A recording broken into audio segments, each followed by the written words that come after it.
प्रियंका ऋषि बहुत पसंद है, लेकिन मैं आपको साफ साफ बता देती हूँ, मेरी बेटी के शौक थोड़े से अलग है बहन जी। अरे बहन, हमें सब पसंद है। आपकी प्रियंका जैसी लड़की की तलाश मुझे कब से थी। जींस पहनकर अंग्रेजी में गिटर पिटर बोला करे। अरे बहन जरा सुन तो लो, मेरी बेटी के शौक क्या क्या है। अरे नहीं नहीं बहन, बस लड़की को देख लिया तो सब कुछ देख लिया। आप ना शादी की तैयारी करो, और वो जरा सामान की लिस्ट भी दी है ना मैंने। हाँ बहन जी, सारा सामान शादी से एक दिन पहले ही आपके दरवाजे आ जाएगा। मजा आ गया, मजा आ गया। अब तो बस आप शादी की तैयारी करो। प्रियंका के माता पिता के जाने के बाद कंचन का पति उससे कहता है, अरे भाग्यवान, तुम तो कुछ ज्यादा ही जल्दी दिखा रही थी शादी की। अरे बोलने तो देती, लड़की की माँ क्या बोलना चाह रही थी। अरे आप चुप रहिए जी, कुछ पता भी है आपको, बस मुफ्त में बोले जा रहे हैं। मेरी दोस्त शशि की बहू देखी, लंबी पतली और पढ़ी लिखी, हजारों में कमाई और संस्कारी भी। अरे पर जब वो मेरी बहू देखेगी तो जल भुन जाएगी। लेकिन तुम तो शादी ऋषि के लिए कर रही हो ना, या शशि के लिए? तुम्हारा लड़का कुछ कमाता भी नहीं है और शरीर भी भगवान की दुआ से फूलता ही जा रहा है। फिर बोले आप हैं? फिर बोले आप? मैंने कहा ना, प्रियंका जैसी जींस पहनकर अंग्रेजी झाड़ने वाली बहू किस्मत वालों को ही मिलती है। चुप रहिए आप। पति के लाख कहने पर भी कंचन ऋषि की शादी प्रियंका से करवा देती है। लेकिन प्रियंका जैसे ही घर में आती है, वैसे ही जोर जोर से चिल्लाकर नाचने लगती है। आज मेरे यार की शादी है, आज मेरे यार की शादी है, अरे नाचो मां नाचो। आज मेरे यार की शादी है। कंचन, उसका पति और ऋषि ये देखकर हैरान रह जाते हैं। लग रहा है बहू को शादी की बड़ी खुशी है। हाँ हाँ, बहू क्यों नहीं, हम भी नाचेंगे। अरे नाचो नाचो जी, मुंह क्या देख रहे हो, चलो चलो नाचो, बहू कह रही है।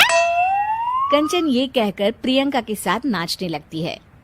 ऋषि और उसके पिता वहां से चले जाते हैं। अगले दिन कंचन अपनी सहेलियों को प्रियंका से मिलवाने के लिए घर बुलाती है, जहाँ शशि भी आती है। अरे शशि, कैसी हो? मैं ना तुम्हें प्रियंका से मिलवाती हूँ।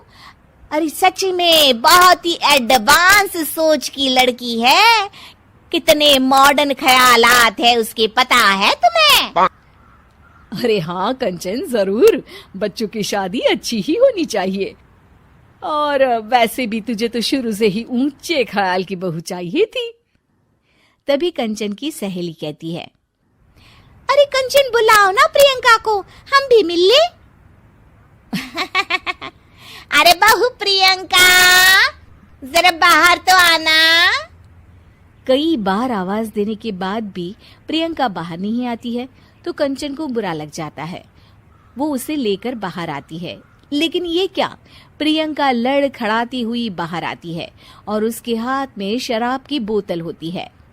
हालांकि शराब पीना स्वास्थ्य के लिए हानिकारक होता है और ये हमारी किडनी के लिए बहुत ही खतरनाक है, लेकिन कंचन की बहू प्रियंका पूरे नशे में होती है।